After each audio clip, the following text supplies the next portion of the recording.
Um. Boa tarde. Muito boa tarde. Sejam todos muito bem-vindos.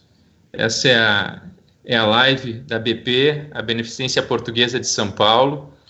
Hoje a gente vai estar conversando com o Dr. João Prats, que é infectologista da BP. Vamos estar conversando sobre diversos aspectos relacionados à pandemia do coronavírus, do novo coronavírus, a Covid-19. E o Dr. João vai estar nos ajudando a responder uma série de perguntas que a gente formulou e, ao mesmo tempo, respondendo perguntas endereçadas pelas pessoas que estiverem nos assistindo. Eu sou Gabriel Dalla Costa, sou clínico e na BP eu sou gerente executivo da oncologia e também de inovação médica. João, muito bem-vindo, fala para a gente um pouco da pandemia. Eu acho que resgata um pouco o histórico, como é que a gente chegou até aqui? Você poderia fazer esse resgate desde o início? Claro, vamos lá, Gabriel, obrigado, é um prazer estar aqui com vocês, pessoal. Agradeço o convite do Gabriel, da BP, de todos aqui. Espero que quem estiver compartilhando, quem estiver assistindo a gente possa nos mandar perguntas e tudo mais. A gente quer responder as dúvidas de vocês. Então, vou fazer um panorama rápido aqui, mas a ideia é a gente fazer uma conversa e vocês mandando as perguntas para esclarecer o maior número de dúvidas que vocês tiverem, tá, pessoal? Então, a epidemia do coronavírus começou na China, final de 2019, aí o nome Covid-19. A gente tem um coronavírus novo, um outro vírus respiratório, uma versão diferente do que a gente já conhecia, que tem uma alta contagiosidade. A característica super diferenciada desse vírus é que ele consegue contaminar muitas pessoas e se espalhar numa magnitude maior que outros vírus respiratórios que nós tivemos num passado recente e muito mais ainda do que outros coronavírus que a gente já teve. Tá? A gente está, no momento, no nosso país, e cada país do mundo vai ter sua fase de epidemia, mas no Brasil nós estamos na fase de transmissão comunitária da doença. Significa que começa a ter um crescimento exponencial dos casos. A ideia é assim, para uma epidemia começar no nosso país, a gente recebeu primeiramente um viajante doente, esse deve ter sido o primeiro caso que a gente teve aqui. Em termos de data, se fala muito em 26 de fevereiro, como o primeiro caso confirmado. O tempo passa, e aí a gente vai começar a ter uma transmissão chamada local, em que você tem contato antes de quem viajou, então é um viajante que veio doente e passa para uma pessoa, e aí quando essas pessoas começam a transmitir entre si, a gente já não sabe mais qual é o caso índice, qual é a fonte dos casos. A gente considera que o vírus está circulando amplamente na comunidade e a transmissão já não dá mais para saber quem passou para quem. A gente entra na fase de transmissão comunitária e nós estamos nessa fase agora. É a fase que a curva epidêmica ela sobe com um crescimento exponencial e a preocupação com o aumento progressivo do número de casos e com o número de mortes, portanto, e o número de leitos de terapia intensiva ocupados. E aí começa a atrapalhar, começa a causar problemas para o nosso serviço de saúde. Então, nós estamos nessa fase ainda de crescimento de casos, ainda tentando saber, por causa da incubação da doença, se as medidas estão funcionando completamente ou não. A gente vai ter um delay entre essas coisas. Então, os casos continuam aumentando e a gente está nessa fase. Lembrando que no Brasil, você pode estar assistindo de um estado ou município que está com bem menos casos, está numa fase que não tem tanta aceleração, mas as grandes cidades, a maioria das capitais do país, está vivendo um momento de transmissão, de crescimento exponencial. Então, a gente está nessa fase de casos crescendo, o que vamos fazer a respeito, nessa fase que a gente está agora, para que logo a gente chegue num platô e, quem sabe, muito em breve, se tudo der certo, os casos comecem a diminuir. Perfeito. Só para a gente atualizar quem está nos vendo, os dados hoje do mundo e do Brasil. Então, a gente passou de 2.200.000 casos no mundo todo, com quase 150 mil mortes já confirmadas pela doença.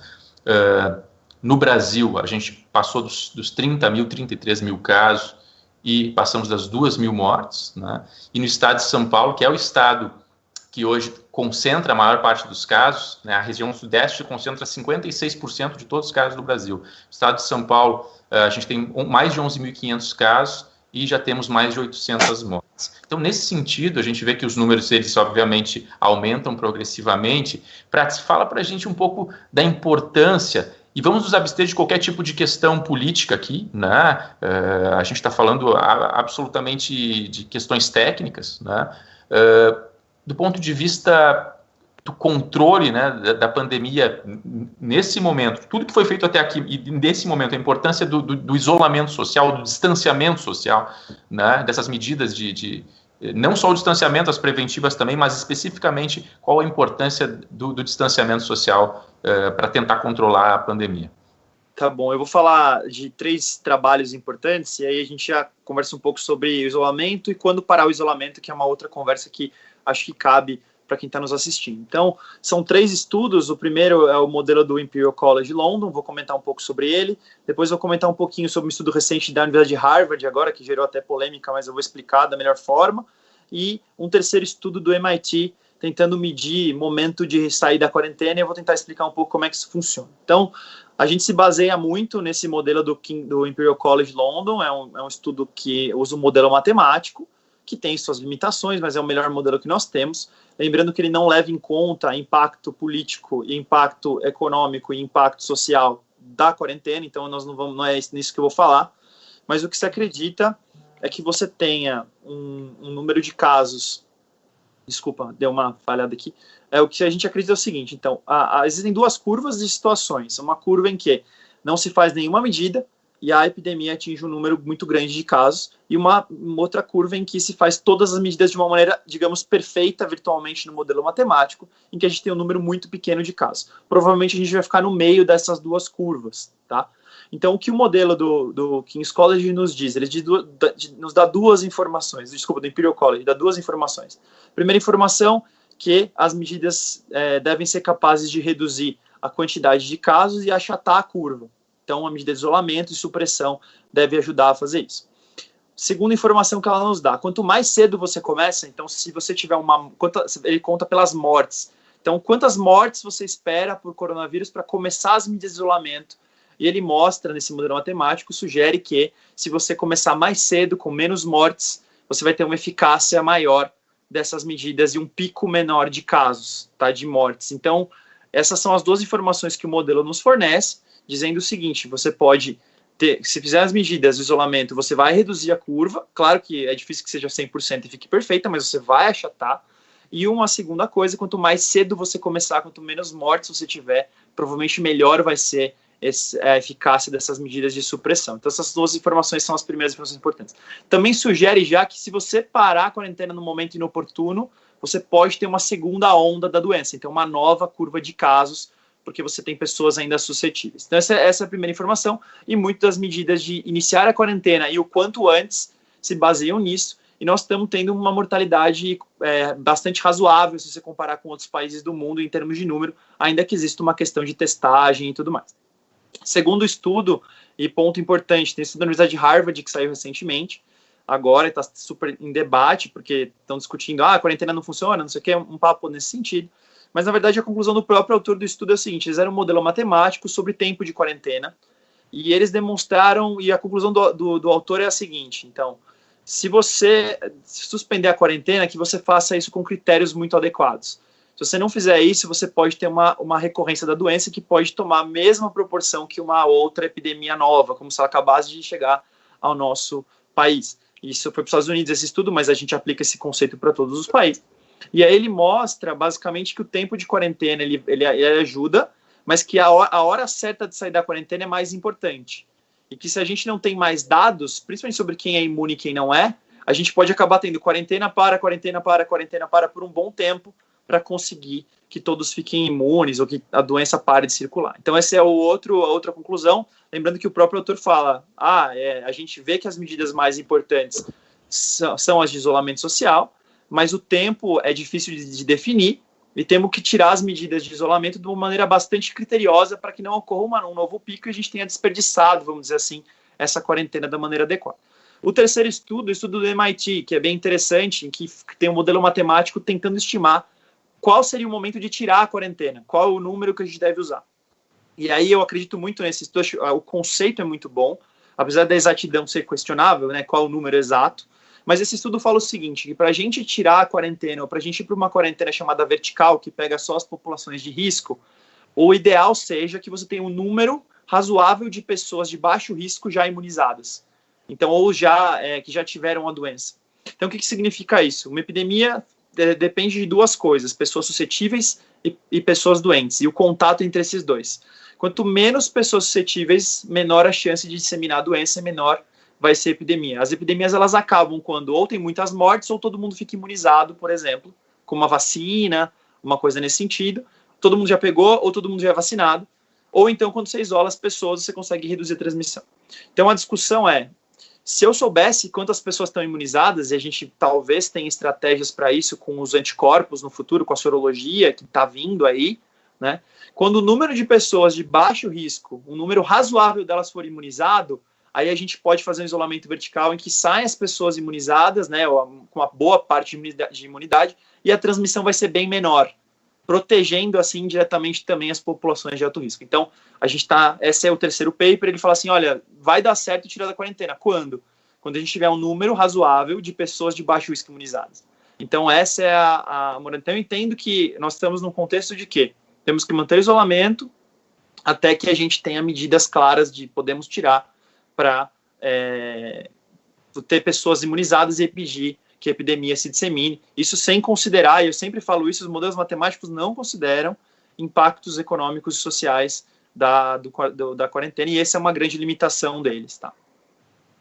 Excelente, Prats. Acho que foi muito elucidativa a resposta, né? Bastante rica. E nesse sentido, você tocou num ponto que é bastante sensível, né? Que é a vacina, né? O que você pode nos dizer hoje de estudos que estão em andamento e perspectivas para que a gente de fato tenha, assim, perspectivas realistas para que a gente tenha uma vacina? A gente pode contar com uma vacina no curto prazo? Não pode? Se pode, quando? O que você pode falar para a gente sobre vacina? Infelizmente, no curto prazo, eu não vejo nenhum estudo conclusivo que essa vacina vai ser feita rapidamente, num período curto de meses, assim. Agora, nós estamos em 2020, epidemia da informação, né? Então as pessoas estão compartilhando conhecimentos numa velocidade inacreditável e a ciência é muito mais avançada do que era quando, por exemplo, 2009, H1N1. A gente está muito mais rápido e ágil. Eu sei de duas vacinas em desenvolvimento, uma de Israel e uma da China. E aí temos algumas discussões de onde essas vacinas exatamente vieram, mas alguma questão da veterinária, outra uma questão de uma vacina de corona que estava sendo estudado na época da SARS e MERS, enfim, tem alguma coisa, mas ainda faltam estudos para mostrar que isso funciona. Lembrando que o melhor momento para fazer os estudos é realmente durante uma epidemia, né? Então, é esperado que a vacina que protege contra o coronavírus claramente para todos ainda está um pouco longe. Agora, talvez estudos com vacina a gente não esteja tão longe assim. A gente já pode ter alguns estudos começando e, se for desenvolver rápido em 2020, vai ser mais rápido do que em qualquer outra época que nós tivemos, né? Perfeito. São essas situações, às vezes, desconfortáveis que impulsionam, né, os avanços da humanidade, né, a uma velocidade que a gente antes não teria, né? Exatamente. Então, e eu acho que uma pergunta que todo mundo faz, porque a gente olha para exemplos, especialmente, né, a China, a gente ainda tem algum ceticismo em relação a como esses dados foram divulgados, o que de fato aconteceu, mas quando a gente olha para o Irã, e depois, de uma maneira ainda mais dramática, né, a gente olha para a Espanha, a gente olha para a Itália, agora especificamente para os Estados Unidos, né, que vem batendo aí mais de 2 mil mortes por dia, e é uma população que tem aí 25 milhões de habitantes, ou seja, o Brasil é 60%, 64%, porque o Brasil tem 209 milhões de habitantes. Então é inevitável a gente pensar em traçar um paralelo com esses países. Pô, será que nós temos 60% da população dos Estados Unidos, né? Sabemos que temos leitos menos equipados, talvez uma população mais doente. Por outro lado, o clima aqui é um pouco mais quente, isso poderia ajudar, tem essa questão da BCG, mas assim, você acha que a gente está em paralelo com algum destes países neste momento? A gente está conseguindo achatar a curva ou a gente está caminhando para alcançar ou pelo menos aproximar da curva de um desses países que teve uma curva mais dramática? Qual é a sua sensação no momento? É assim, é difícil comparar o Brasil com outros países, apesar da gente medir população, a gente ter descendência europeia, enfim, tem um monte de coisas aí, né, imigrantes e tal, mas a população brasileira é muito heterogênea e o país é muito diferente, né? Então a gente tem um país de dimensões muito grandes e que tem, eu sempre falo isso, que é muito diferente, tem municípios do país que não tem casos, tem cidades grandes do país que tem pouquíssimos casos, né? Então, assim, a epidemia ela segue uma questão mais heterogênea, como outras epidemias já aconteceram no nosso país. Eu acho que o que me parece que nós começamos em relativamente cedo as medidas de isolamento em comparação com algumas regiões e países do mundo, o que talvez faça com que a gente não tenha um número tão grande de casos. Aparentemente, as nossas mortes, a gente está abaixo do esperado, né, em relação à mortalidade. A gente está discutindo isso com um colega cardiologista ontem, né? E, curiosamente, está abaixo e o Ministério tem investigado rapidamente as mortes, ainda que não confirme todos os casos rapidamente de síndrome respiratória, ou seja, todo mundo que interna, o teste às vezes demora um pouco, né? As mortes estão sendo investigadas rapidamente. Então, e a gente tem uma investigação de 80%, 90% das mortes rapidamente, o que significa que o número de mortes, pelo menos, parece que é confiável. E a gente está vendo um número menor. Então, isso pode ser justificado por uma série de coisas, mas uma delas começamos antes, já estávamos mais bem orientados, a gente sabia como ia conduzir esses casos, a gente tem menos transmissão, por exemplo, nos hospitais, nos lugares que atenderam esses pacientes, que já estava preparado antes para se isolar. Enfim, tem uma série de coisas que entram aí. Então, eu acho que assim, tem regiões do Brasil que vão se comportar um pouco mais como os países da Europa e com algumas grandes cidades da Europa. Agora, tem regiões do Brasil que provavelmente não vão ter um número de casos grande, talvez nem cheguem a ter uma fase de transmissão comunitária, como a gente falou, de uma grande escalada de casos. Talvez eles fiquem ali na curva achatadinha mesmo, com alguns casos esporádicos, com alguns casos de viajantes. Então, tem municípios, mesmo perto de São Paulo, que tem muito menos casos, né? Eu tenho muito contato com Atibaia, por exemplo, então um município que tem muito menos casos que São Paulo e está aqui do lado, meia hora, 40 minutos. Então, assim, o impacto no Brasil vai ser bastante heterogêneo, mas com certeza centralizado em lugares que recebem muitos viajantes, né? E é onde tudo começou. E aí, locais em que aí a quarentena e também as medidas de isolamento, elas vão com certeza variar nas diferentes regiões do país e o controle vai variar. Então, a gente não deve ter uma curva, deve ter uma curva do Brasil, mas a gente vai ter uma curva muito diferente em cada região do país, com certeza, como tem sido todas as epidemias que a gente tem aqui. Então, é difícil dizer, né, exatamente onde nós vamos encaixar, mas eu diria que talvez a gente tenha começado cedo a quarentena, que justificaria um pouco do número de mortes um pouco mais baixo. Vamos torcer para que os números sigam, né, a nosso favor, ou seja, que a gente consiga minimizar, né, o impacto da pandemia. E nesse sentido, eu acho que nunca é demais a gente reforçar, eu queria que você reforçasse para nós essas medidas todas preventivas que estão amplamente divulgadas nos meios de comunicação. Você mesmo já gravou vídeos conosco, a gente tem escrito, né, no nosso site, na BP, um questionário super robusto, onde os pacientes enviam perguntas para a gente responde, né? Mas eu gostaria que você reacendesse aí na nossa memória quais são as medidas preventivas que hoje são recomendadas que todas as pessoas sigam. Tem um montão de coisas, então vamos tentar assim. A primeira parte é uma questão mais das grandes instituições e tal, que é uma coisa mais, vamos dizer assim, nacional, ou no Brasil, de cada estado, que é o isolamento social. A gente já falou sobre isso, as medidas de fechamento e de redução de atividades comunitárias e tudo mais. Então, a gente já vamos deixar isso para, né, restringir viagens, enfim, tudo isso. Aí vamos para uma coisa um pouco mais local, assim. Então, as instituições estão orientadas a tentar fazer os seus eventos ou coisa assim, postergar os eventos, minimizar reuniões e juntar pessoas pela internet ou por vias digitais, né? Home office para todas as funções que sejam possíveis, né? Aquelas medidas que reduzem o número de pessoas mesmo. Então, essa é uma questão mais de cada instituição em si. Aí, a gente vai aprofundando o nível e vai chegando cada vez mais perto. As instituições de saúde são orientadas a tentar limitar procedimentos que não são urgentes, são orientadas a tentar diminuir tempo de sala de espera, são orientadas a ter um fluxo de pacientes com suspeita do coronavírus isolado, bem determinado e bem orientado no momento da chegada da pessoa no hospital. Então, você tem todas essas questões, reagendar procedimentos eletivos, né, mas manter os procedimentos urgentes e importantes, tratamentos do câncer e tudo mais. Então, isso é uma coisa mais institucional. E aí você vai passando mais para uma questão um pouco mais assim, individual, em que aí a gente fala do não sair, que a gente vive falando isso, Uma questão que perguntam muito, né, que falam muito nas redes sociais, é sobre coisas para melhorar a tua imunidade.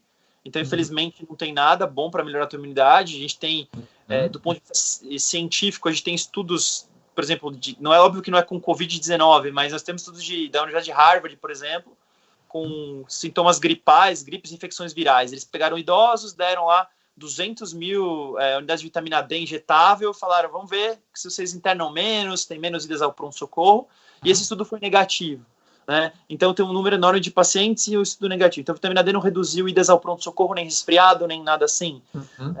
Outros suplementos, tem muita história de o que tomar para melhorar a imunidade, parece que nada disso é muito bom. As máscaras, tem duas questões legais para falar sobre máscara. Então a primeira questão tem máscara para se proteger, tem máscara para proteger o outro.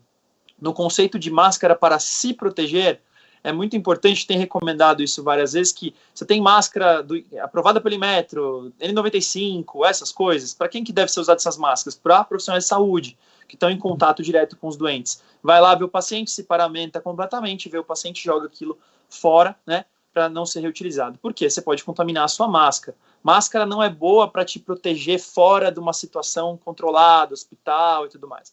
A máscara para você usar o dia todo, você pode molhar a sua máscara, ela perde a proteção, você pode ter contato com a sua máscara, pôr a mão nela, pôr a mão no seu rosto, alguém pode tossir em você e pegar os seus olhos, a sua pele, e você pode deixar de higienizar as mãos por uma falsa segurança. Então, máscara para você se proteger no dia a dia na rua não é uma boa, tá? Máscara deve ser para os profissionais da saúde que estão lidando com pessoas suspeitas. Agora, um conceito novo e importante sair de máscara ajuda quem? Ajuda a comunidade. Então, se você sai de máscara de pano, se você sai com alguma coisa protegendo o rosto, você diminui a sua capacidade, quando sintomático, com pouco sintoma, ou mesmo assintomático, de transmitir para outras pessoas. Então, usar a máscara para sair de casa é uma recomendação cidadã, é uma recomendação que tem o objetivo de proteger os outros e não a si mesmo. Lembrando que mesmo quando você sai de máscara, então a máscara é para proteger os outros. Então, tome muito cuidado, mantenha a higienização das mãos, leve seu álcool em gel para lá e para cá, e tudo que você encostar, lave seu álcool em gel. Uma outra orientação que tem se dado também é ter como se fosse uma zona contaminada na sua casa. Você entrou em casa, tem uma zoninha contaminada. Tire a roupa de fora de casa, não deixe de lavar as mãos, né? E aí é isso. Delivery é seguro, não se preocupem, a gente vive falando isso, né? Uma outra preocupação grande. E aí, a outra recomendação de prevenção é fique de olho nos seus sintomas. Se você tiver sintomas respiratórios, fique em casa mesmo, né? Até que seus sintomas se resolvam completamente, tá? E se você precisar quando procurar uma unidade de saúde, a gente vive falando isso também, mas o sintoma que chama atenção, que faz com que você tenha que procurar um serviço de saúde de maneira imediata é a falta de ar. Se você tiver uma pessoa em casa que está gripada, todo mundo na casa é considerado potencialmente contaminado e deve ficar em casa também. A quarentena da pessoa com atestado médico, por exemplo, vale para todos os membros da casa. Isso é uma outra coisa bastante importante. Então, e aí se você tiver uma pessoa dentro de casa doente ou não, doente na verdade, tem algumas recomendações do Ministério da Saúde para você que lida com uma pessoa doente. Então, por exemplo, alguém está doente e está em casa, em quarentena, tem algumas medidas, não compartilhar objetos pessoais, utensílios da casa, tentar que a pessoa fique num quarto separado, use um banheiro separado, ou se ele for ter que ser usado, que você faça uma limpeza antes de usar, tá? E se a pessoa sair do quarto dela, ou sair da quarentena do lugar onde ela está, usar uma máscara, tá? Isso não se aplica para duas situações. Uma situação é uma pessoa idosa, por exemplo, que precisa de cuidados e precisa do seu cuidador, tá? Ou de alguém para cuidar. Então é meio difícil que você consiga isolar os dois. E uma segunda recomendação, por exemplo, a Sociedade Brasileira de Pediatria, ela recomenda que as mães que estão amamentando e que estão mesmo sintomáticas, que elas continuem amamentando, porque o risco de doença é muito baixo para o bebê e o benefício do amamentamento materno ele é muito maior e os bebês têm tido doenças super leves. Então, tem um monte de recomendações, um monte de escalas. O resumo fique em casa, consulte fontes confiáveis, tá? Use máscara para sair, para proteger os outros. E cuidado, não se sinta protegido quando está usando máscara. Você tem que continuar fazendo aquelas medidas todas que a gente tem falado, em especial a higienização das mãos e evitar aglomerações. A saidinha para o exercício, beleza, mas não fica perto de outra pessoa, né? A gente fala bastante sobre isso, tem falado bastante sobre isso nas mídias também. Acho que é um resumo de tudo que está rolando aí, assim, por partes, pinceladas em todas as etapas, né? Tem algumas recomendações também sobre que são difíceis, mas são sobre os cadáveres ou pessoas que falecem pela doença. Então, existe sim a recomendação atual de se cuidar dos corpos com bastante cuidado, de usar caixões selados. Então, é uma dificuldade assim, é forte, difícil para as pessoas que perdem seus familiares ficarem longe deles, mas existe também essa recomendação, que tem todo um cuidado com o corpo para evitar o contato, que não pode ser nenhum contato com uma pessoa que tenha falecido pela doença, também é outra coisa que serve como medida de prevenção. Então, tem um monte de coisas, acho que deu para dar uma pinceladinha de cada aí, a gente vê as perguntas como ficam depois. Muito importante, muito obrigado, excelente a resposta, viu, Pets, excelente, e você tocou em diversos pontos aí de prevenção que a gente não pode cansar de esgotar, não é? Porque são as medidas mais efetivas hoje, né? Prevenir, né? Em medicina, a maior parte das intervenções que a gente faz, que trazem mais resultados são aquelas preventivas, né? Evitar que a doença se estabeleça, e isso não é diferente para a Covid-19. Mas tem uma situação que eu gostaria de chamar a atenção, né, nesse momento, gostaria que você nos ajudasse. Primeiro que você já deu a dica, né? Falta de ar ou desconforto para respirar é um sintoma muito importante. Então, se a pessoa tiver esse sintoma, a gente pode assumir que a pessoa tem que procurar atendimento médico especializado e emergência, né?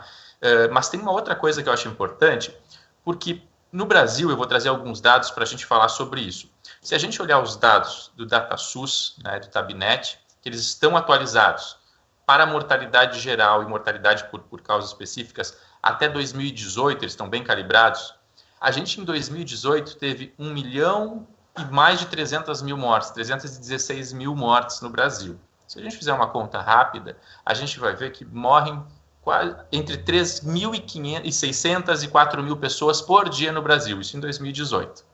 Então, se a gente imaginar que doenças como doença cardiovascular, né, e cerebrovascular, o que é isso? Infarto, insuficiência cardíaca, coração grande, AVC, não é? Isquemia, né, cerebral, ou sangramento, AVC hemorrágico, né, sangramento cerebral, que essas doenças elas são responsáveis por 1/3 das mortes. E câncer pode chegar em até 20% das mortes. A gente tem números mais ou menos assim, buscando em 2018. A gente pode imaginar que hoje, cerca de 700 a 1.000 pessoas, dependendo do dia, morrem por dia de câncer no Brasil. Se a gente olhar doenças cardiovasculares mais as cerebrovasculares e usar esses números, né, os 3.500, mais de 1.000 pessoas morrem por dia de infarto, insuficiência cardíaca, de AVC. Então, eu gostaria que você falasse um pouco da importância de, nesse momento, a gente também atentar para sinais e sintomas de outras doenças e procurar serviços de emergência, e o que as pessoas têm que fazer para seguir sendo atendidas, né, quando elas buscam os seus médicos no consultório ou nos ambulatórios. Quem é que não pode deixar de ser atendido e o que a pessoa tem que fazer para se proteger, uma pessoa que tem outro tipo de doença que não uma doença infecciosa, que não a Covid, porque essas doenças são muito importantes. São vários pontos bons aí, né? Acho que você toca em vários pontos. Uma medida de prevenção para o coronavírus, a gente vai voltar para esse assunto, calma, mas uma medida boa de prevenção para o coronavírus, eu tenho falado isso sempre, é assim, sua doença crônica está bem controlada. Falei isso muitas vezes, porque as doenças crônicas são importantes, sim, e são fatores de risco para a mortalidade pelo próprio Covid, se já não são por si só, né? Se ser hipertenso, diabético e ter um problema cardíaco não te aumenta o seu risco de infarto, de AVC, também de falecer pelo coronavírus. Então, tenho falado muito isso, que ao invés de ficar se preocupando com tomar alguma coisa para a tua imunidade, vá fazer uma consulta com o seu médico e checa se está tudo certo, né? Se seus remédios estão em dia, se suas metas de tratamento estão atingidas, seu diabetes está bem controlado, suas bombinhas da asma estão certas, você está fazendo as coisas que você precisa fazer, você tomou as vacinas, né, necessárias para a sua doença, além da vacina da gripe, a vacina da pneumonia. Então, controle das doenças crônicas, as doenças crônicas estarem bem controladas é essencial no momento da epidemia também, talvez até mais agora, porque todo mundo tem risco de pegar a doença, e mesmo quem estava bem controlado pode ficar descompensado da sua doença, pode agravar a própria doença. Então, se você tinha um problema pulmonar e pega o Covid, né, você pode ficar mais doente. Então, coisas importantes, né? Quando a gente fala que não é para fazer consultas eletivas ou uma coisa mais simples, assim, nós queremos dizer o seguinte: você hoje resolveu, meta 2020, fazer um regime, você vai marcar a primeira vez a consulta, você não vai no médico há 10 anos, né? Perfeito. Calma, vamos fazer isso no final do ano, né? Agora, você tem um problema no coração e você não está muito bem, você fala assim, você andava com falta de ar. Eu atendi alguns pacientes nesses tempos de corona, falando assim, olha, eu já estou investigando um problema cardíaco, mas eu não investiguei. Pô, cara, investiga agora, né? Vai agora cuidar. Quem tem câncer, cara, é o público com quem eu mais lido no meu dia a dia, do ponto de vista de infecções, porque a gente trata muito os pacientes oncohematológicos, é quase que o nosso foco principal da nossa equipe em termos de atendimento hoje. Você tem tratamento do câncer, não pode ser postergado, tá? Você não pode parar seu tratamento, porque tem risco da doença, né? Então, um câncer, uma doença hematológica descompensada, né, agravada, que não está bem tratada, é um grande fator de risco para o Covid, além de ser um fator de risco para a sua própria saúde, independente do Covid. Então, isso que você colocou é muito importante. As pessoas que têm, por exemplo, uma cirurgia importante marcada, têm que começar a fazer quimioterapia, ou estão fazendo quimioterapia, muitos estão, né? Os ciclos são longos, por exemplo, estão fazendo um tratamento-alvo direcionado, alguma medicação que usa de uso contínuo. Isso é super importante, tem sim que continuar seu tratamento, né? E existem algumas ferramentas, né, para que você faça as suas consultas e continue fazendo esse tratamento adequado e tenha uma segurança maior, tá? Então, existem ferramentas de telemedicina, foi aprovada, existem ferramentas de, por exemplo, o hospital remarcar as consultas de uma forma que as pessoas não se encontrem, ou que minimizar o número. Então, você está fazendo um tratamento quimioterápico que é uma vez a cada 6 semanas, legal, então você vai no hospital nesse dia, é importantíssimo que você vá. Mas aí você faz um acompanhamento mais tranquilo, de uma outra forma, um fluxo diferente, né, nos intervalos. Então, assim, a mensagem simples talvez não seja o dia para você começar um regime, talvez seja o dia de você fazer o check-up, se nunca fez. Mas você tem uma doença crônica, garanta que ela está bem tratada, bem compensada, vá sim nas consultas com o seu médico, tome os seus medicamentos, deixe tudo certinho, vacine-se e tal. Tem uma cirurgia para fazer, importante, tem que fazer a cirurgia, está tratando o câncer, tem que manter o tratamento. E essas doenças são muito importantes, não apenas por elas mesmas, por causar mortalidade, como você muito bem colocou. Doença cardiovascular, então, não suspendam seus medicamentos por qualquer coisa que vocês tenham lido, né? Houve uma grande...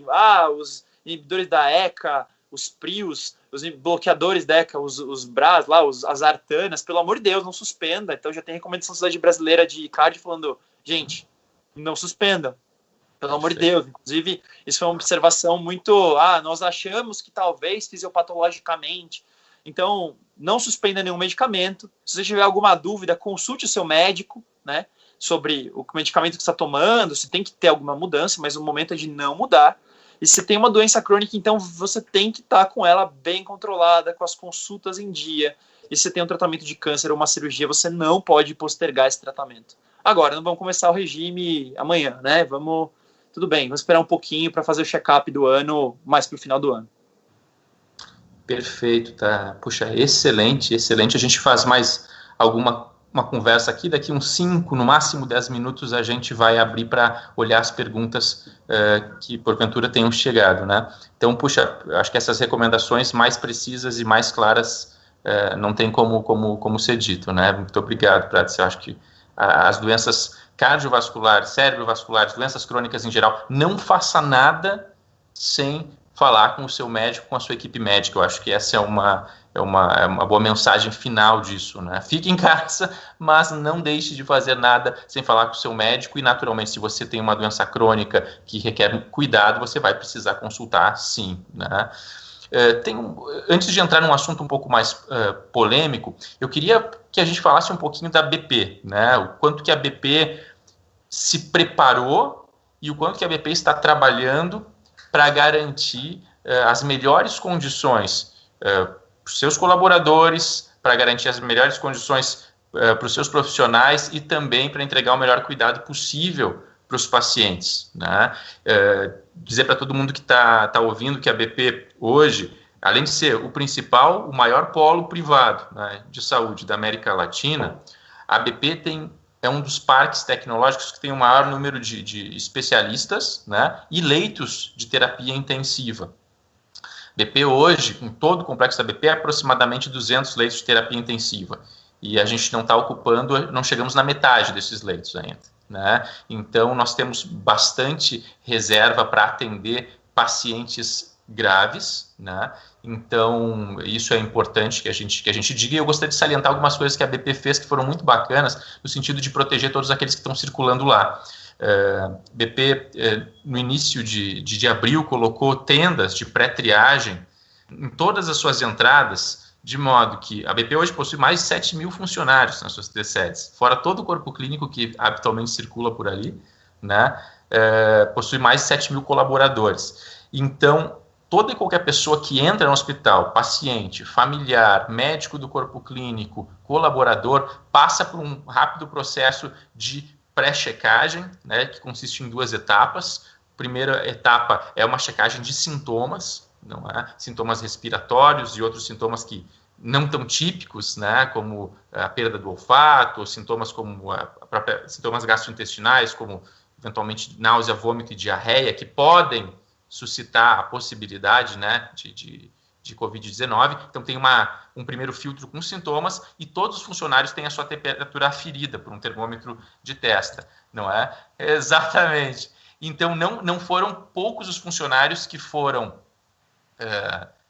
que tiveram atendimento abreviado, foram encaminhados para o núcleo colaborador, alguns médicos do corpo clínico, familiares de pacientes também, e com isso a gente conseguiu identificar os pacientes de uma maneira mais precoce, né? Afastar eles do convívio com outros e impedir essa contaminação. E a gente já tem algumas histórias já que alguns chefes de serviço médicos nos trazem, alguns coordenadores, dizer, puxa, né, se esse colaborador tivesse ido para o trabalho, né, sintomático, febril, isso poderia ter sido um desastre. A BP também separou alguns blocos nas unidades para tratar especificamente de pacientes com Covid. Eu acho que isso é algo importante de ser ressaltado. E a gente conta com um time de especialistas, o Dr. João Prats é um deles, que lidera uma equipe de infectologistas. A gente tem tentado fazer com que a maior parte desses pacientes seja atendido prioritariamente por infectologistas, não é? E eu acho que o Dr. João Prats pode falar qual a importância disso nesse momento. Eu acho que essa é a deixa que eu queria deixar para você. Entre todas as medidas que a gente fez, né, triar os pacientes, separar unidades, tem mais uma série de outras coisas, mas também organizar um atendimento por especialista. Qual é a importância disso para os pacientes mais graves, Prats? A gente tem, talvez a grande questão seja que nós estamos aprendendo com essa doença, né? Vale, talvez, você escolher as pessoas que têm uma experiência com maior número de casos, né? E com, assim, de tanto de terapia intensiva quanto de fora da terapia intensiva. A gente tem um infectologista tem um veio de lidar com epidemias há bastante tempo, a gente está sempre vendo esse tipo de doente e querendo ou não, talvez quem esteja mais vendo o caso, lidando com as dúvidas das famílias, entendendo um pouco de como a doença funciona. E acho que talvez quem mais está trabalhando ultimamente, né, non-stop, assim, e tentando se atualizar, talvez seja um profissional que tem essas características mesmo, né? A gente tem a ajuda de muitos outros especialistas, acho que isso também é uma coisa importante dizer, porque a gente cuida das pessoas com coronavírus, mas nós temos uma baita ajuda dos intensivistas, dos pneumologistas, nós temos núcleos de terapia nutricional, nós temos os nefrologistas, que a gente está tendo muitos pacientes com problemas renais também. Então, é legal você ter um cuidado centrado, com contato com um profissional que tem um número grande de casos e que coordena os cuidados, mas também integrando, né, todos esses valores de outras equipes. E é uma coisa muito bacana. A gente tem equipes que também nos ajudam, por exemplo, na reabilitação dos pacientes, os pacientes mais idosos, com mais comorbidades também, eles podem fazer uma transição de cuidados mais bacana com as equipes da geriatria, do nosso BP 360. Então, a gente tem várias questões aí que são interessantes. E eu acho que talvez colocar os pacientes para nós vermos, além da que a gente pode falar depois um pouco sobre os tratamentos em estudo e tal, você também coloca pessoas muito experientes, vamos dizer assim, estão vendo muitos casos, estão tendo experiências grandes com casos mais graves, casos mais leves, casos difíceis, casos com comorbidades, casos oncológicos, hematológicos, e que a gente já lida com as infecções dessas populações especiais, e a gente só abriu um braço mais para pegar também as infecções por coronavírus, e um olhar também de controle de infecção, em que a gente muitas vezes desloca esses pacientes dos leitos, né, também com suporte do controle de infecção hospitalar, também outro grupo de infectologistas que trabalha no hospital de maneira, assim, o trabalho fantástico da nossa controle de infecção, então um grupo muito bom também, e que nos ajuda nessa, para onde o paciente vai, ele é suspeito, fica aqui, fica ali, então existe todo um fluxo para minimizar o risco de infecção dentro do hospital para todas as pessoas, tanto os funcionários quanto pessoas que não são outros pacientes. Então, é um trabalho bastante integrado e conta com a ajuda de todas as equipes aí. Acho que é bacana isso. A gente só centraliza, mas porque tem um pouco mais de experiência, um número maior de casos, mas é um cuidado integrado bastante interessante. Assim.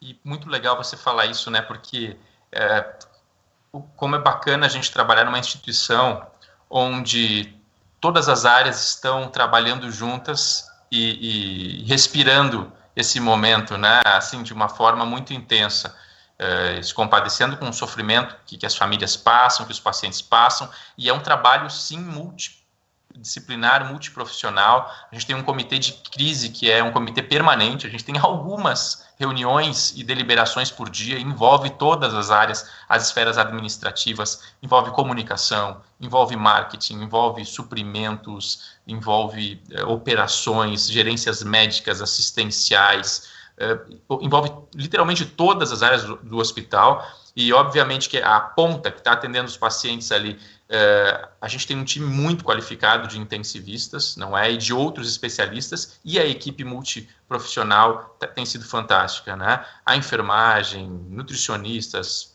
fisioterapeutas, psicólogos, enfim, porque a gente não consegue lidar com uma doença tão grave se a gente não tiver, primeiro, uma sinergia de toda a instituição para que as definições estejam canalizadas para onde tem que estar, né? E que a ponta não esteja jogando junto, né? Então o time tem que estar. Então, assim, eu gostaria até de fazer um elogio aqui, porque a BP tem sido exemplar nisso.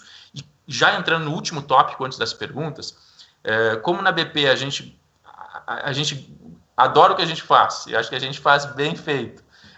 A gente faz com muito amor, mas mais do que isso a gente quer se colocar como ponta, né? Então a BP não só consome o que está sendo publicado, mas cada vez mais tenta ajudar a gerar conhecimento. E a gente está participando do maior estudo brasileiro, talvez seja um dos maiores ou o maior estudo do mundo, não sabemos ainda, mas é seguramente o grande estudo, que é o grupo de coalizão, que envolve os principais hospitais privados do Brasil, para testar algumas estratégias de tratamento que o mundo inteiro está buscando, não é? Uma delas envolve a tão polêmica hidroxicloroquina, né?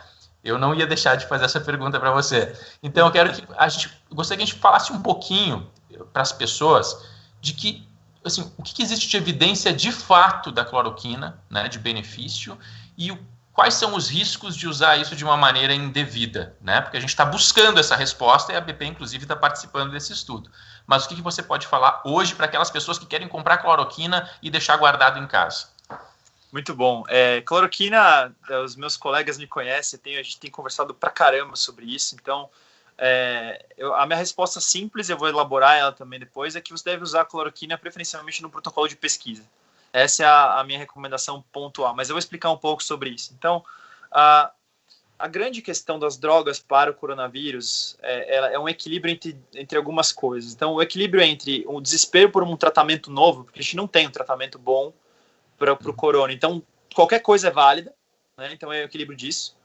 E aí um outro balanço é a distância entre um estudo de in vitro, ou uma qualidade de evidência muito baixa, uma coisa nova, isso é uma inovação potencial, até chegar na beira do leito. Então você tem que equilibrar um conceito de uma grande necessidade, mas também com uma segurança e uma eficácia comprovadas para você oferecer para o seu doente a melhor coisa. E a gente vai balanceando isso. Quando a gente está num momento em que tem uma doença que ela está bem controlada, está tudo tranquilo, dá para a gente tentar, é um tratamento totalmente novo, mas a gente tem tempo, tem poucos casos, nós estamos controlando, a gente pesa mais esse lado.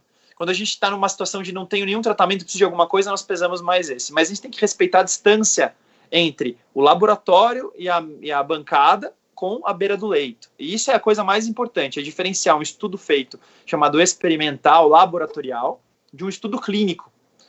Se a gente pegar histórias da oncologia, da história dela, né, tem 1 milhão de drogas que no laboratório matam as células do câncer, né? E aí quando elas chegam nos estudos de verdade com pessoas, elas podem ser tóxicas, podem não funcionar, coisas ruins podem acontecer. O mesmo vale para drogas como a hidroxicloroquina e outros produtos que estão sendo estudados de um modo geral. Então você vai lá no laboratório e mostra que, nossa, olha, com essa molécula ali, as células infectadas pelo coronavírus diminuem tantos por cento, ou diminui a replicação do vírus.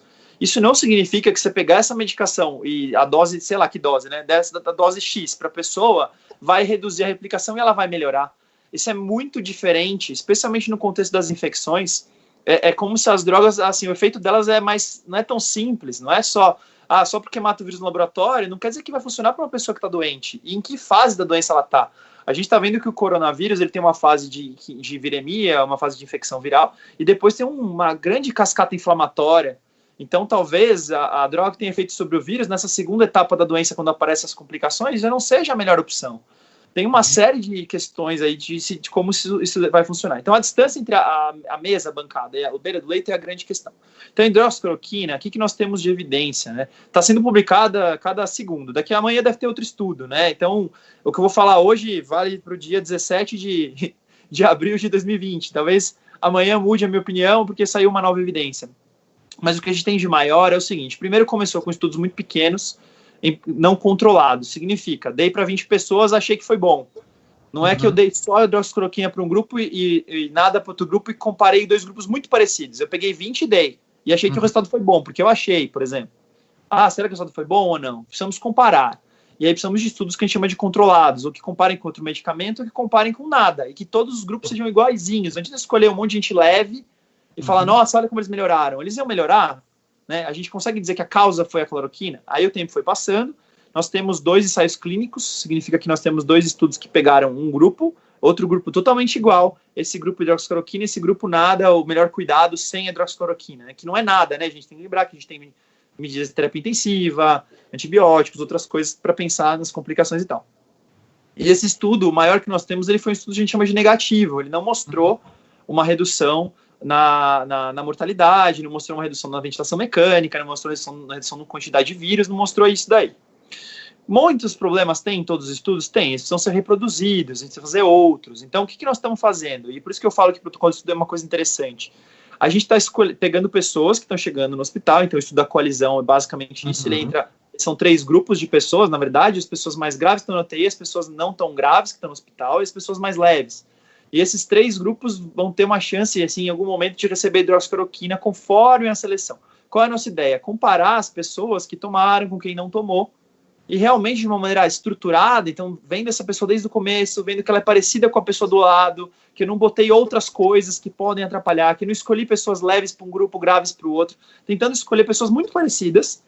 Perfeito. E uma vai receber, outra não vai receber. Daí sim eu vou ter uma prova verdadeira de se isso funciona, ou se não funciona, também é uma prova importante, se o estudo for bem feito. Porque daí eu posso direcionar meus esforços para outras medicações. Então a ciência, ela segue esse sentido. Pode ter um trabalho que mostre que não foi bom, e isso não deixa de ser super importante, tá? Então nós estamos estudando hidroxicloroquina, nós estamos estudando os corticoides na SARA grave, na infecção pulmonar grave, que faz parte ali do estudo da coalizão. E a BP faz parte disso. E tem outras iniciativas também que estão se desenvolvendo, que a gente pode comentar por cima ainda, mas que nós temos drogas em que nós vamos estudar também, do ponto de vista mais anti-inflamatório, essa parte segunda da doença, e não tanto antivirais. Então a gente está tentando poder oferecer para o nosso paciente o cuidado em todos os pontos, né? Se ele chega leve, se ele está moderado e pode piorar, e se ele está grave ou entubado na UTI. A gente está tentando estudar coisas em todos esses pontos, tentando dar esse cuidado integral, assim, de sempre ter alguma opção inovadora que possa ajudar, mas mantendo aqueles critérios e cuidados. Boa ciência, com ética, com preocupação, com monitoração de efeitos colaterais, que a droga pode ter que ser suspensa, que não deu certo, e com um compromisso de publicar os dados, sejam eles positivos ou negativos. Então é isso que a gente está fazendo, e eu acho que é assim que a gente deve conduzir as coisas em relação aos novos tratamentos.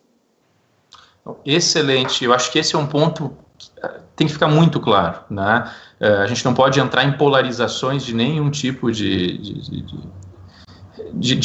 origem, né? Porque a ciência é assim, a ciência, a opinião é importante dos especialistas até um determinado nível, mas a ciência tem que provar que funciona, e quando a gente se coloca de uma maneira cética e diz assim, olha, não vamos usar cloroquina, não é contra fulano, contra beltrano, a gente não está nem pensando nisso, a gente só está querendo proteger os pacientes, porque são medicações que podem ter eventos adversos muito graves, ameaçadores à vida, inclusive, e pode ser que essa medicação não funcione nada, pode ser que ela funcione um pouco, ou pode ser que ela faça muito mal. Então a gente tem que, como você colocou, testar utilizando métodos científicos adequados, com grupos comparados, não é? A gente não vai entrar no detalhismo da epidemia aqui, de cegar, de randomizar, mas existe um método para isso, para a gente conseguir dizer, olha, isso funciona de fato, isso parece não funcionar.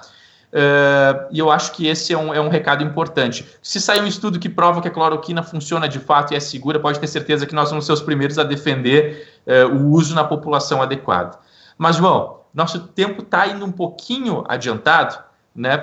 E eu combinei com o pessoal aqui da gente ir até 5h10. Então a gente tem 13 minutos. Eu vou fazer uma provocação para você. Eu vou fazer várias perguntas que o pessoal nos trouxe e a gente tentar responder elas de maneira assim, tipo, nos congressos americanos eles falam rapid fire, né? Vamos lá. Responder em poucas palavras. Para a gente conseguir responder o que todo mundo perguntou. Então vamos lá. Primeiro eu gostaria de perguntar: pessoas que já tiveram Covid podem ter novamente? A gente não acredita que você possa ter duas infecções. Tem alguns estudos em animais que não ocorre uma reinfecção, tá? E a curva epidemiológica sugere que não tem. Você tem uma vez só. Se encontrar vírus mais para frente, é porque algumas pessoas ficam com o vírus um tempo maior no nariz e tudo mais, porque o nosso exame é muito sensível. Ele procura um pouquinho do RNA do vírus, pode durar muito. Um paralelo é tuberculose. Se você procurar o DNA da tuberculose, as pessoas podem ter meses de tuberculose no escarro, DNA do bicho, e não está transmitindo, não ser viável aquilo, só como se fosse um pedaço, um fragmento e um exame muito sensível. Então, não tem reinfecção. A gente acredita só que é uma vez só. Excelente.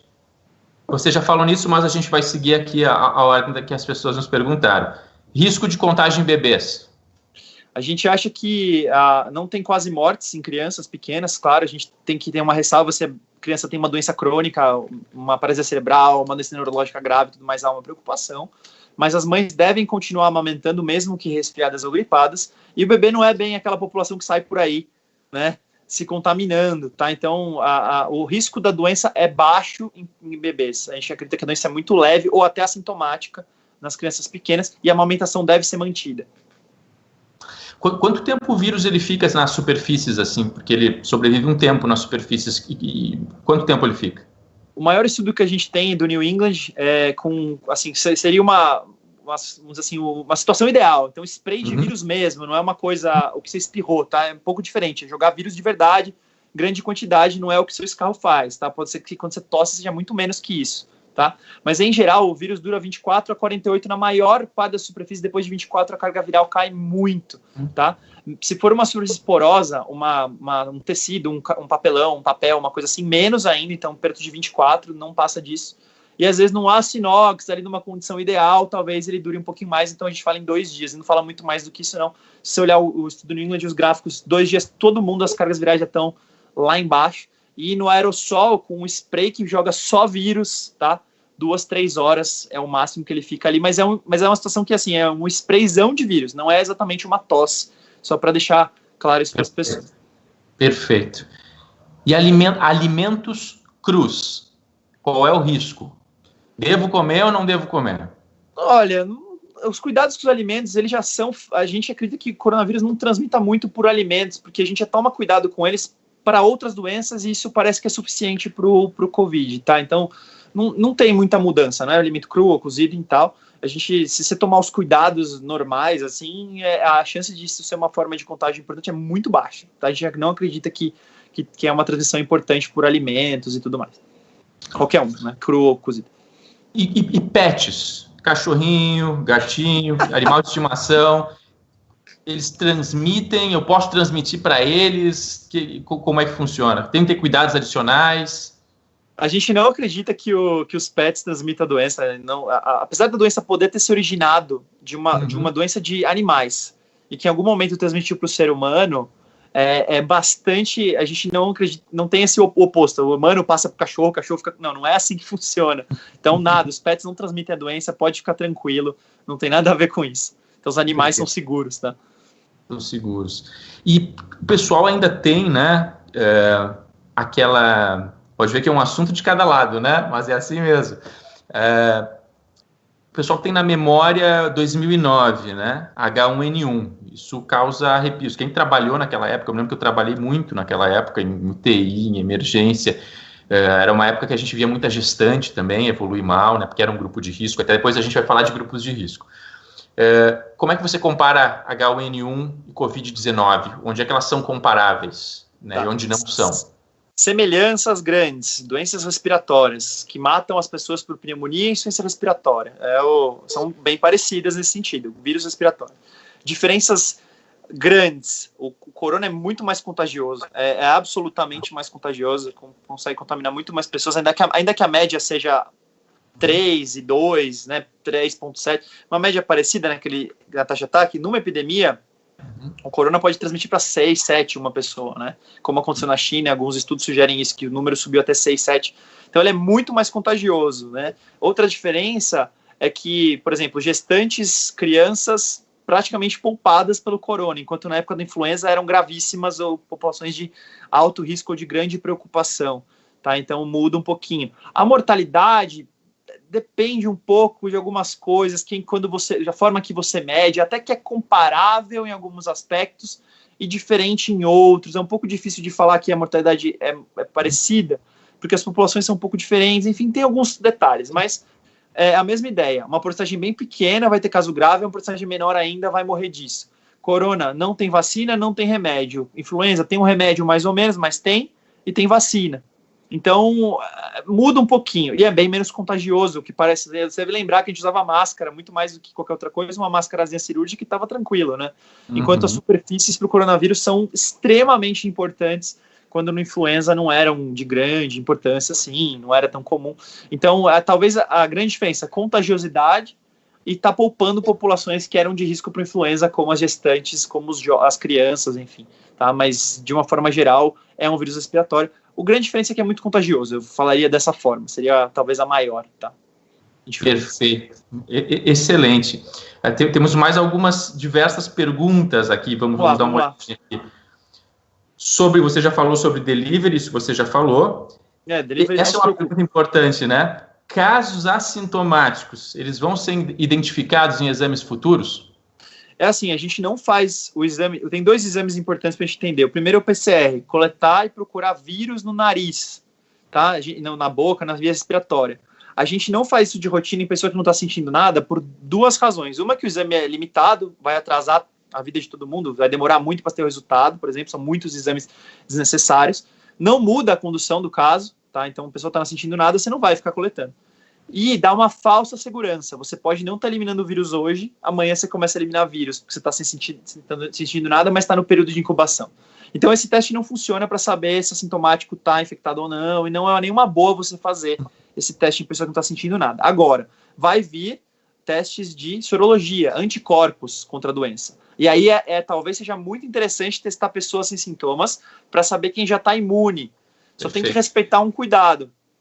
Tem tipos de anticorpos e o momento que você os produz. Então, se você ficar doente, é provável que você tenha a produção de anticorpos em boa quantidade depois de 10 dias, 2 semanas. Então, tem que tomar um pouquinho de cuidado como é que a gente vai interpretar e usar da melhor forma esses testes. Mas, provavelmente, a gente vai testar pessoas para ver se elas já estão expostas e já têm anticorpos para saber se elas são imunes. Eu falei lá no começo. Uma das medidas para a gente pensar em tirar a quarentena é ter um número razoável de pessoas imunizadas. Então, esse teste vai servir para essas pessoas que já tiveram doença ou nem sabem que tiveram, e aí vão descobrir que estão protegidas. Isso é uma coisa muito positiva e muito útil. Tem uma pergunta que eu quero falar um pouquinho rapidamente, que é, assim, hoje tem tanta informação, né, e como é que a gente recomenda que as pessoas se mantenham informadas adequadamente? Acho que a primeira informação é a seguinte, é uma reflexão. Fake news ajudaram a manipular uma eleição no país mais poderoso do mundo, né? Então, se a gente ficar olhando tudo que é mensagem que sai em WhatsApp, que é encaminhada, todos esses tipos de informação, a gente seguramente vai estar navegando num mar de fake news. O ideal é a gente, primeiro, era ter informações só de fontes médicas. Então, se você tem problema de saúde, você consulte a sua equipe médica, o seu médico. Se você quiser ler informações que tenham credibilidade, eu vou citar algumas organizações aqui, depois o Prats pode complementar. Primeiro, Organização Mundial de Saúde, leia o que está publicado no site, nos documentos da Organização Mundial da Saúde. Tem parte para técnicos e tem parte para um público leigo também. Ministério da Saúde do Brasil, os documentos que são publicados, aí é um pouco mais técnico, mas especialmente pelo Conselho Federal de Medicina, pela Anvisa, né? E para um público também técnico, mas tem uma parte leiga, o CDC dos Estados Unidos é um órgão bem sério, né? Eu acho que esses 5 órgãos... e não poderia deixar de falar, acho que todas as instituições, né, de respeito e de credibilidade têm feito questionários, têm trabalhado materiais. Nós, na BP, estamos trabalhando há um bom tempo um material que nós julgamos de muito bom nível, porque é validado por médicos e profissionais da saúde e especialistas, e também se baseia no que sai nessas sociedades, sempre com o que sai de mais atualizado. Então, no site da BP tem um questionário muito bacana, que é um questionário que foi construído com as perguntas que chegaram até nós, né, pelos pacientes, e muitas dessas perguntas estavam aqui, a gente respondeu. Então, eu acho que, primeiro, busque fontes confiáveis. Não compartilhe tudo que você recebe, especialmente notícias que são muito dramáticas. Essa foi uma recomendação que nós fizemos para os médicos do corpo clínico, o pessoal que está nos assistindo, que eles não compartilhassem tudo que chegasse até eles sem ter um filtro, porque isso é muito nocivo. Como se não bastasse disseminar informação errada, que pode levar as pessoas a fazerem coisas absolutamente erradas, isso também pode disseminar pânico, ansiedade, causar outros problemas. Então, Prats, você quer complementar sobre essa questão da informação, por favor? Eu falaria, talvez para mim o maior foi assim, toma cuidado não com o artigo que te manda, aquele artigo, por exemplo, científico, mas vem com um comentário, com uma coisa interpretada, já pré-interpretada, com uma pré-resposta, que tem algum, sei lá, algum viés político, algum viés de interesse de fulano, de sei lá quem. Então, assim, toma cuidado, porque eu tenho recebido, inclusive, de profissionais da saúde, cuidado, porque você recebe um artigo, aí vem um comentário no WhatsApp. Às vezes vem uma coisa que não tem nada a ver. Então, lê o artigo, né? Veja o artigo, consulte fontes. Os hospitais estão fazendo isso, isso é maravilhoso. A BP está fazendo, outros hospitais estão fazendo. Como você falou muito bem, vejam o que os médicos estão falando nos programas, especialmente os institucionais, né? Que querem colocar ali a versão dos seus médicos, que estão na prática, que tem esse espaço. Vocês vão ter informações muito boas. Você falou dos sites todos que eu concordo, mas só toma cuidado, por favor, com a interpretação. Tem coisas que são interpretações. O meu maior medo é que tem situações, vem um trabalho e o pessoal fala, isso aqui é a resposta de tudo. Isso aqui é maravilhoso. Em geral, a ciência deve ser interpretada com calma. E é muito difícil que um trabalho fale, olha, provei que a doença do Covid é, sei lá, uma doença do sangue. Provei que a doença responde a tal remédio. Não, gente. É sempre uma coisa, uma conclusão de um cientista, geralmente é muito mais leve do que isso. Nós achamos, pode ser, estamos analisando. Então, cuidado com coisas que radicalmente falam, olha, é o que você falou, radicalmente falam, não é isso, olha só como muda tudo agora. Não, cara, calma, vamos lá. E aí leiam, estudam, ou peçam para alguém, ou conversem com seus médicos, enfim, conversem com os profissionais de saúde que você tem contato, e olhem as fontes que são confiáveis, que a gente comentou. Porque às vezes vem um comentário, vem mastigado, olha o que disse o pessoal da Harvard. Não, pera, vamos ver o que eles falaram mesmo? Às vezes a própria empresa, a Harvard, por exemplo, a MIT, eles publicam comentários. Olha o que a gente publicou, o que a gente acha. Para leigos, não é para o cara da engenharia, de matemática. Ele põe, isso aqui é o que a gente acha. Então só tomem cuidado, porque está vindo muita coisa pré-interpretada. Você não tem que comprar só a interpretação. Vai ver como é que onde veio isso e tudo mais. E cuidado com coisas muito radicais. Não tem uma resposta óbvia para nenhuma coisa científica, praticamente. Perfeito. Quando é algo muito radical, muito dramático, a gente tem que abrir o olho. E agora eu me recordei de quantas mensagens lindas de WhatsApp eu recebi assinadas pelo Arnaldo Jabor, ou pelo Alexandre Garcia, ou então por cientistas renomados. Teve uma de um cientista francês que defendia o uso da cloroquina de uma maneira absolutamente radical, não é? E qualquer profissional da saúde que olhava aquilo se assustava, porque os argumentos eram muito fracos, e argumentos todos que você hoje desconstruiu, falando de ciência, né, de base de ciência. Então, assim, muito cuidado com as informações. Prats, está maravilhosa a conversa. Eu vou fazer a última pergunta, porque a gente estourou o tempo rapidinho, e depois a gente vai, primeiro, agradecer você pelo tempo, né? Acho que foi um bate-papo muito bacana. Acho que a gente ficaria aqui mais muito tempo, né? A gente respondeu boa parte das questões que chegaram aqui, praticamente todas, muitas já haviam sido respondidas antes. Então, a última pergunta, depois eu encerro, né? Mas já te agradecer de antemão, assim, pela disponibilidade. Foi uma super aula aí, e foi muito, muito, muito ilustrativo, né? Então, a pergunta é normal ter sintomas depois de 14 dias? Boa pergunta. Algumas pessoas têm sim, tá? Especialmente os casos mais graves, têm tido um quadro. É como se fosse uma pneumonia, por outra coisa, né? Então, se você tem uma pneumonia, existe um processo de reparação e de recuperação do pulmão, conforme a gravidade, né? Quanto mais leve, mais rápido vai ser a recuperação, que pode te deixar com falta de ar, com dificuldade para fazer aquela. Você antes caminhava 3 km, você teve a pneumonia, você vai demorar um tempo para caminhar 3, talvez você canse antes. Então, tem uma limitação sim. Algumas pessoas têm ficado com sintomas ainda depois dos 14 dias, especialmente os casos um pouquinho mais graves, que precisam de oxigênio, e pessoas que têm umas doenças crônicas. Eu tenho visto muitos pacientes com doenças pulmonares, tem asma, bronquite, passa o Covid, descompensa a asma, descompensa a insuficiência cardíaca. Então, o que a gente tem recomendado, e o Ministério tem recomendado isso também, é 2 semanas dos sintomas para isolamento, mas tem que melhorar completamente. Se você ainda não melhorou, a gente deixa mais um tempo de isolamento por segurança, porque você ainda pode transmitir o vírus. Parece que, e isso é interessante, que os sintomas importam muito para transmitir. Ainda que exista transmissão de pessoas assintomáticas ou pouco sintomáticas, a maior parte da transmissão, uma boa parte dela, deve ser de pessoas que estão com sintomas, então tosse, por exemplo. Para transmitir doença e transmitir longe, você tem que estar tossindo o vírus. Se você não está tossindo, você não espalha tanto, né? Então, manter sintomas, a gente tem sido um pouco mais cauteloso numa situação de epidemia, numa situação de conhecer um pouco melhor. Mantive sintoma depois de 14, vamos ficar isolado mais um pouco, é melhor ter mais segurança.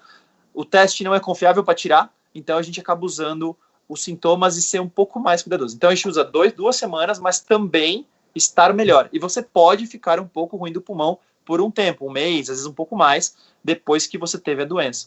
Se os seus sintomas persistirem, então você passou de um mês, você ainda continua cansado, a gente tem recomendado que você procure um pneumologista, procure um auxílio, procure retornar com o seu infectologista, procure retornar numa consulta, porque algumas pessoas existe uma discussão, especialmente os casos mais graves, de ter alguma cicatriz, alguma sequela no pulmão, alguma coisa no pulmão que demora um pouco mais para melhorar. Então a gente tem tomado esse cuidado de isolar por mais tempo e tem cuidado de investigar. Mas é normal, depois de uma pneumonia, seja Covid, seja outra, ficar um pouquinho limitado das atividades, por até um mês, um pouquinho mais, conforme o seu pulmão já era, às vezes até um pouco mais, se tiver uma doença crônica, uma coisa assim. E Gabriel, obrigado, né? Puxa, só agradecer você, foi um prazer, agradeço a todo mundo que convidou, a BP, o pessoal da organização, um abraço para o Vitor também, foi muito bom, espero ter respondido o pessoal que deu de tempo, né? Respondemos bastante coisa, tem outras perguntas, mas acho que a gente fez o que a gente podia aqui, e agradeço a atenção de todos que nos assistiram aí, um abraço para vocês. Muito obrigado. Então, o privilégio estar aqui. Agradecer ao marketing e à comunicação da BP, Bia, Roberta, Vitor, Grazi, você injusto, Maria Alice, você injusto se não citar todo mundo, então não vou parar por aqui. Muito obrigado. Gente, não esqueçam, né, fiquem em casa, cuidem-se na medida do possível, fiquem em casa, atenção às medidas preventivas todas que foram comentadas hoje, e a gente vai sair dessa. Vai ser um tempo aí que a gente vai aprender muita coisa, mas a gente vai sair dessa, vai sair mais fortalecido. Então, tudo de bom, um abraço, boa tarde, bom final de semana. Valeu. Valeu, pessoal.